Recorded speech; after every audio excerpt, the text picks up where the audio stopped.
सभी दर्शक बंधुओं को राधे राधे। कुंडली विश्लेषण के क्रम में आज हम माननीय हमारे प्रधानमंत्री जी नरेंद्र मोदी का कुंडली का एनालिसिस करेंगे।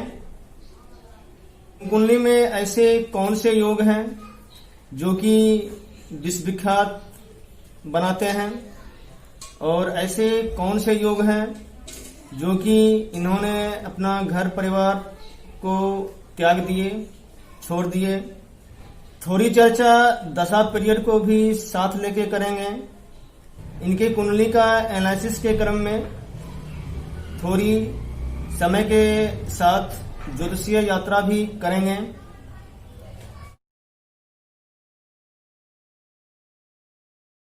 पूरा जन्म वृश्चिक लग्न में हुआ है, जिसमें कि लग्न में चंद्रमा और मंगल विराजमान है। वहीं फिर चौथे स्थान में बृहस्पति है, पांचवें में राहु है, दसम भाव में शनि और शुक्र है, 11वें भाव में सूर्य बुध केतु है। लग्न में मंगल है जो कि अपनी राशि का है, तो यह पंच महापुरुष में से एक रोचक महापुरुष राजयोग बनाता है, जो कि मंगल का पोजीशन देखा जाए तो बहुत ही अच्छा मान सकते हैं। फिर वहीं पर आप देखें तो यहीं पर ये मंगल मांगलिक दोष भी दे रहा है। लग्न का मंगल खराब नहीं माना जाता है मांगलिक दोष के लिए। अगर और भी कोई दोष जमकुंडली में नहीं हो तो फिर वहीं पर आप देखें लग्न में चंद्रमा वृश्चिक राशि में है, जो कि चंद्रमा का नीच राशि है। यूं तो चंद्रमा का यहाँ पर नीच भंग हो रहा है, जिसके कारण से वह भी एक राजयोग की तरह फल देता है, जिसे कि नीच भंग राजयोग कहते हैं। चंद्रमा और मंगल का कॉम्बिनेशन देखें तो यह महालक्ष्मी योग, धन लक्ष्मी योग भी बनाता है। और चंद्रमा मंगल का कॉम्बिनेशन कहीं न कहीं वाहन दुर्घटना और अग्नि से भी भय, खास के जमकुंडली के 6, 8, 12 में तो संकेत देता है।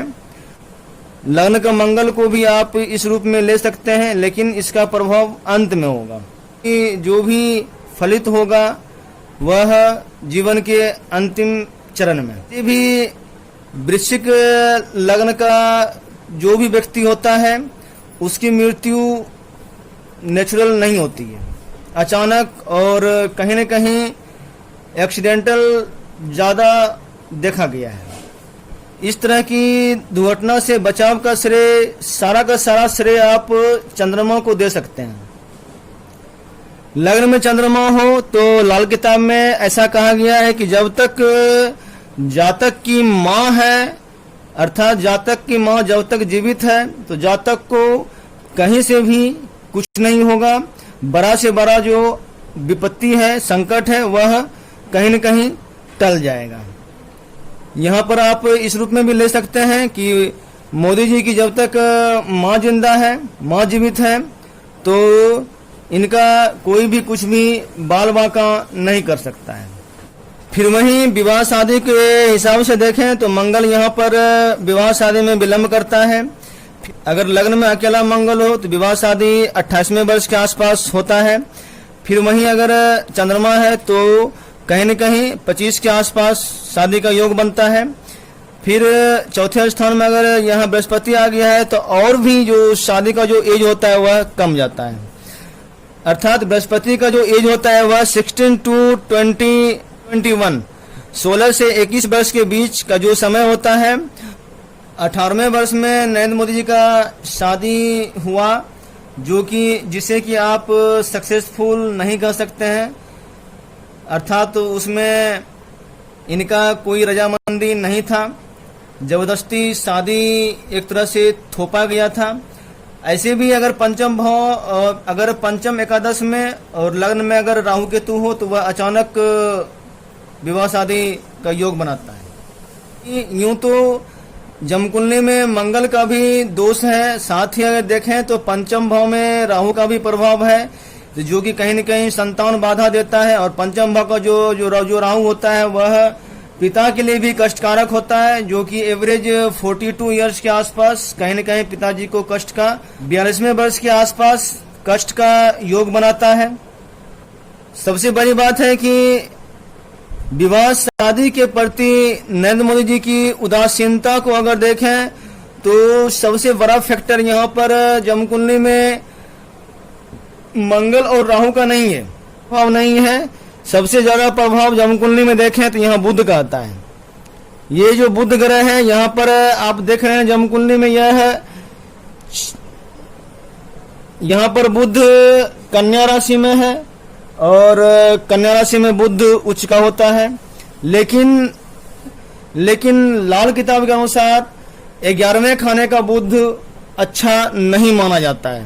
ये लाल किताब में मंदा ही कहा गया है, अर्थात यह यहाँ पर बहुत ही राशि में है, उच्च राशि में है तो अच्छा होना चाहिए, लेकिन यहाँ पर यह अच्छा नहीं है। यहाँ पर लाल किताब में इसे अच्छा नहीं माना गया है।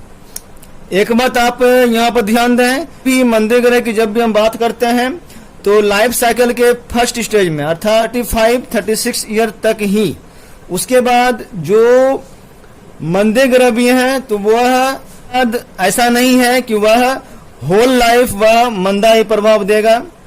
36 ईयर्स के बाद अच्छा प्रभाव दे या ना दे, लेकिन वह मंदा प्रभाव नहीं देगा। इसके पहले हमने एक वीडियो बनाए हैं, उसे भी आप जरूर देखें। जब भी बुध जन्मकुंडली में मंदा हो, किसी भी तरह से अगर मंदा हो, पीड़ित हो, तो कहीं न कहीं जातक विवाह शादी के प्रति उदासीन रहता है, या अगर शादी हो भी गया तो ज्यादा अपनी पत्नी का ख्याल नहीं रख पाते हैं। ऐसे लोग वैवाहिक जीवन के प्रति ज्यादा आकर्षित नहीं रहते हैं। अब जन्मकुंडली में देखें, जो सूर्य का पोजीशन है वह 11वें भाव में है। यह लाल किताब में 11वें भाव के जो सूर्य जो है उसके बारे में कहा गया है कि ऐसा मांझी ऐसा खेवनहार जो कि आपको बीच रास्ते में ही समुद्र के बीचों बीच लहरों के बीच सो जाने वाला होगा। अर्थात इसे आप इस तरह से समझें, यह कभी भी अपने फैमिली को छोड़ के जा सकता है। इसलिए हमने अपने वीडियो का जो थंबनेल दिया था रणछोड़ दास। रणछोड़ दास नाम भगवान श्री कृष्ण का भी एक उपनाम है, जो कि कालनेमी राक्षस को मारने के लिए उन्होंने एक युक्ति निकाली और दौड़ते हुए वह पहाड़ की गुफाओं में आए, जहाँ की एक ऋषि के श्राप से वह राक्षस मारा गया। लेकिन हमारा यहाँ तात्पर्य दूसरा है। इसे आप इस तरह से समझें कि क्या आप ऐसे बस में सफर कर सकते हैं जिसका कि ड्राइवर बीच रास्ते में ही सो जाए, अपने जिम्मेदारी से लापरवाह हो जाए, तो फिर क्या होगा? आप समझ सकते हैं कि फिर जो गाड़ी है और जो गाड़ी में बैठे हुए पैसेंजर लोग हैं उनका क्या हाल होगा। तो इस तरह का जो प्रवृत्ति होता है यह यहाँ 11वें भाव का जो सूर्य का होता है। यूं तो देखा जाए तो यह लाइफ के फर्स्ट स्टेज में ही ज्यादा प्रभाव देता है, लेकिन फिर भी इसे आप होल लाइफ के रूप में भी आप देख सकते हैं। 22 इयर्स के आसपास जो कि सूर्य का एज होता है, यह 22 इयर्स में फल देता है। अर्थात सभी को छोड़ करके, घर परिवार छोड़ करके चले जाना। तो जहां तक हमने गूगल पर सर्च किया था तो मोदी जी 21-22 के आसपास ही एक बार घर छोड़ करके चले गए थे। 24 के आसपास चंद्रमा का पीरियड आ जाने के कारण उनको फिर घर वापस आना ही पड़ा। यहाँ पर आप देखें तो चंद्रमा से एक योग बन रहा है जिसे कि केमद्रुम योग कहा जाता है। यूं केमद्रुम योग का प्रभाव ज्यादा नहीं है, लेकिन फिर भी थोड़ा सा प्रभाव तो इनके लाइफ में रहा ही। केमद्रुम योग भटकाव देता है, लाइफ में अस्थिरता देता है, तो जो कि इनके पूरी घटनाक्रम को देखें तो केमद्रुम ज्योतिषीय योग इनके लाइफ में फलित होता दिखता है।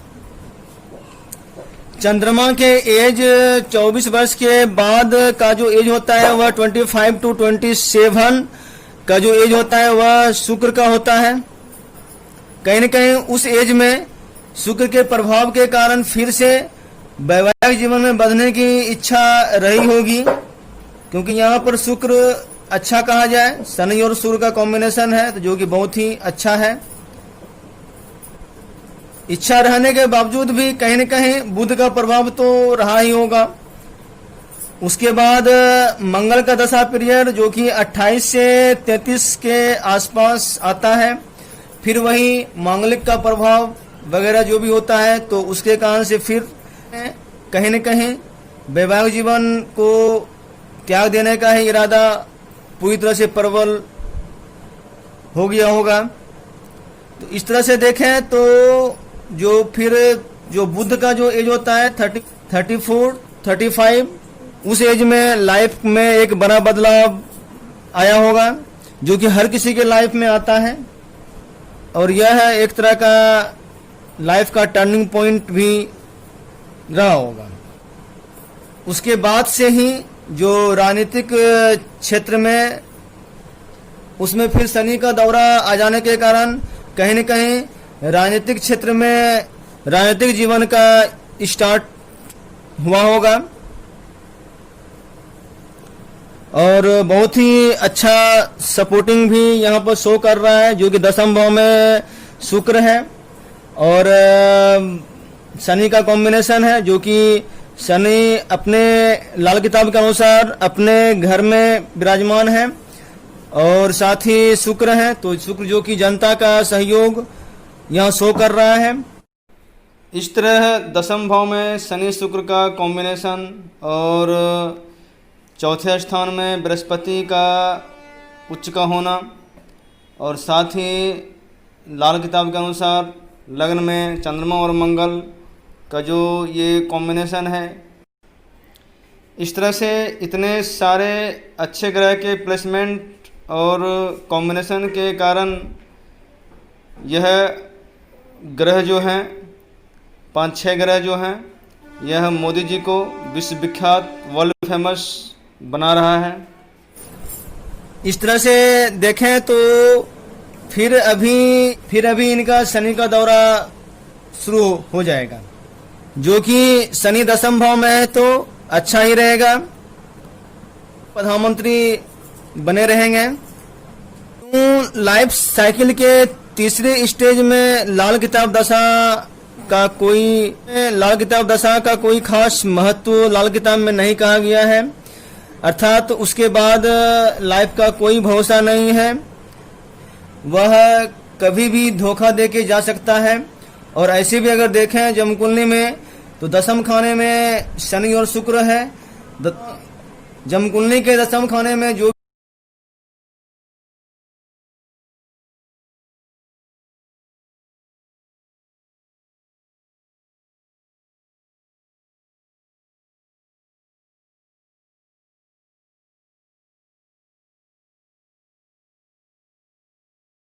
पूरी जमकुंडली को अगर देखें, मोदी जी के लाइफ स्टाइल में सूर्य का 11 भाव का जो फलित है वह पूर्ण रूप से दृष्टिगोचर होता है।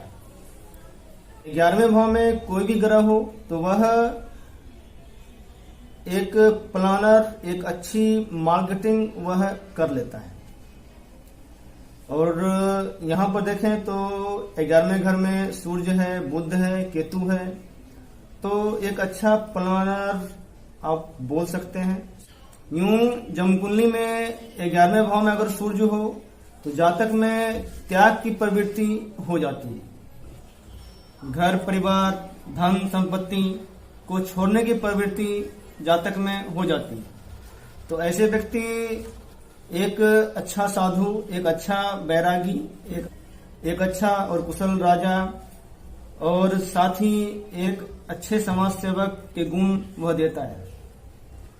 वहीं फिर सूर्य का अगर निगेटिव इफेक्ट के सेंस में अगर देखें तो यह जातक में इतने ज्यादा त्याग की प्रवृत्ति दे देता है कि उसे किसी के प्रति भी भावनात्मक लगाव नहीं रह पाता है। अगर यह अनकंट्रोल हो जाए तो फिर यह पूरे, अगर देश को अगर देखें, देश के सेंस में देखें, जैसा कि अभी वो देश के मुखिया हैं, देश के सेंस में देखें तो वहां पर आप इसे अप्लाई करके देखें तो फिर अगर नेगेटिव इफेक्ट को लेके चलते हैं तो फिर कहीं न कहीं वह अच्छा प्रभाव नहीं होगा। इसलिए जमीन से जुड़ना, यूं तो मातृभक्ति, देशभक्ति पर कोई शक नहीं है। ऐसे भी जन्मकुंडली में लग्न में चंद्रमा हो और साथ ही जो वृश्चिक लग्न होते हैं, जल तत्व जो भी राशि, जल तत्व राशि जो भी होते हैं, वाटर एलिमेंट, तो ऐसे लोगों में देशभक्ति की भावना प्रबल होती है। ऐसे लोग आध्यात्मिक और धार्मिक बहुत ज्यादा होते हैं। इसलिए हम सिर्फ यही कहेंगे कि बहुत ज्यादा त्याग भी एक तरह का दुर्गुण हो सकता है। जैसा कि संस्कृत में एक कहावत है, अति सर्वत्र वर्जित। तो जन्मकुंडली एनालिसिस के सीरीज में 1-2 कुंडली का एनालिसिस और हम करेंगे।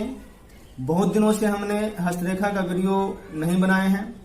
वापस फिर हम पामस्ट्री और एस्ट्रोपामस्ट्री की ओर कुछ समय के लिए लौट आएंगे। वीडियो देखने के लिए बहुत बहुत धन्यवाद। आपका दिन शुभ हो। ईश्वर आपको खुश रखे।